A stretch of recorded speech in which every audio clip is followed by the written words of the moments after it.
രാമക്ഷേത്രത്തിൻ്റെ പണി പൂർത്തിയായിരിക്കുന്നു. കഴിഞ്ഞ ദിവസം പ്രധാനമന്ത്രി നരേന്ദ്രമോദി രാമക്ഷേത്രത്തിൽ ധ്വജാരോഹണം നടത്തിയത് പാകിസ്ഥാൻ്റെ വയറ്റിൽ എണ്ണയൊഴിച്ചിരിക്കുകയാണ്, അല്ലെങ്കിൽ പാകിസ്ഥാൻ്റെ വയറ്റിൽ എണ്ണയൊഴിച്ച് ആളി കത്തിച്ചിരിക്കുകയാണ് എന്ന് നമുക്ക് പ്രധാനമായിട്ടും പറയേണ്ടി വരും.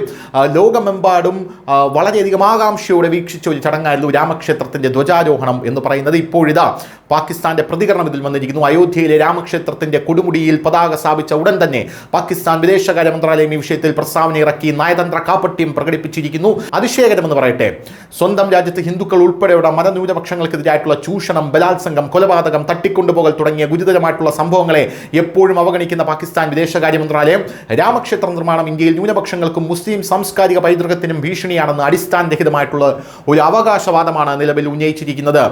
നവംബർ 25-ന് അയോധ്യയിലെ രാമക്ഷേത്രത്തിന്റെ കൊടുമുടിയിൽ പ്രധാനമന്ത്രി മോദി പതാക സ്ഥാപിച്ചതിനു ശേഷം പാകിസ്ഥാൻ വിദേശകാര്യ മന്ത്രാലയം ഈ വിഷയത്തിൽ ആശങ്ക പ്രകടിപ്പിച്ചിരിക്കുകയാണ് എന്നുള്ളതാണ്. ആശങ്ക പ്രകടിപ്പിച്ചാൽ നമ്മുടെ രാജ്യത്തിനും ലോകരാജ്യങ്ങൾക്കും ഒന്നുമില്ല എന്നുള്ളതാണ് മറ്റൊരു പ്രധാനപ്പെട്ട കാര്യം. ഇന്ത്യയിലെ മതന്യൂനപക്ഷങ്ങളുടെ മേലുള്ള സമ്മർദ്ദത്തിന്റെ ഭാഗമാണിതെന്നും ഹിന്ദുത്വ പ്രത്യയശാസ്ത്രത്തിന്റെ സ്വാധീനത്തിൽ ഇന്ത്യയിലെ മുസ്ലിം സാംസ്കാരിക മത പൈതൃകത്തെ നശിപ്പിക്കാനുള്ള ആസൂത്രിതമായിട്ടുള്ള ശ്രമമാണിതെന്നും പാകിസ്ഥാൻ വിദേശകാര്യ മന്ത്രാലയം അടിസ്ഥാനരഹിതമായി ആരോപിക്കുന്നുണ്ടെന്നുള്ളത് മറ്റൊരു കാര്യം.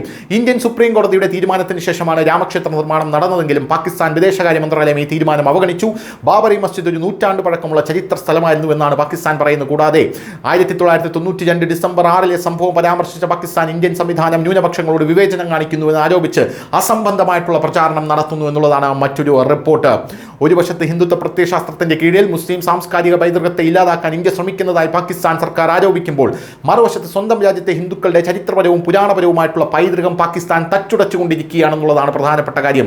പാകിസ്ഥാനിലെ പ്രധാന ഹിന്ദു മത കേന്ദ്രമായിട്ടുള്ള ശാരദാപീഠ് ക്ഷേത്രം, കറാച്ചിയിലെ 150 വർഷം പഴക്കമുള്ള ജഗന്നാഥ ക്ഷേത്രം, 1930-കളിൽ നിർമ്മിച്ച റാവൽപിണ്ടിയിലെ മോഹൻ ക്ഷേത്രം എന്നിവ സർക്കാരും തദ്ദേശവാസികളും കയ്യേറിയതിനാൽ വംശനാശത്തിന്റെ വക്കിലാണ് എന്നുള്ളതാണ്.